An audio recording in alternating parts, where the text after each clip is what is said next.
लोकसभा निवडणुकीचे निकाल आल्यानंतर राज्यातील चित्र बदललं आहे.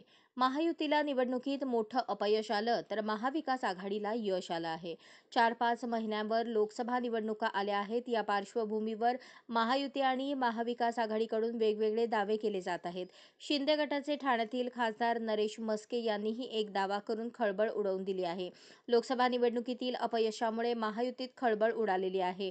त्यामुळे महायुतीचे आमदार आपल्या संपर्कात असल्याचा दावा महाविकास आघाडीच्या नेत्यांकडून केला जात आहे. या आमदारांना पक्षप्रवेश द्यायचा की नाही हे आमचे वरिष्ठ नेते ठरवतील, असं महाविकास आघाडीच्या नेत्यांकडून सांगितलं जात आहे.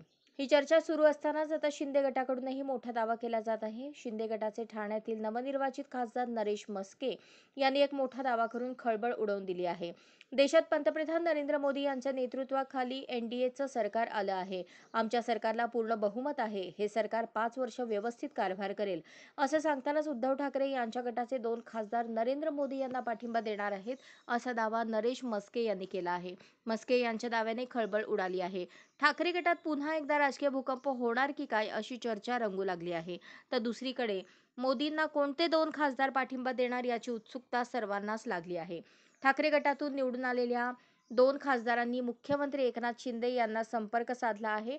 2 खासदार आले तर ते अपात्र होऊ शकतात. त्यामुळे खासदारांची संख्या वाढवण्यासाठी प्रयत्न सुरू आहे.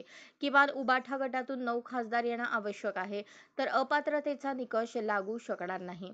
तशी ही 6 जणांची गरज आहे. अपात्रतेवर मार्ग काढण्याची गरज आहे, असं नरेश मस्के मीडियाशी बोलताना म्हणाले. अशाच नवनवीन अपडेटसाठी जनता राज्य न्यूज चॅनलला सबस्क्राईब करा, लाईक करा आणि शेअर करायला विसरू नका.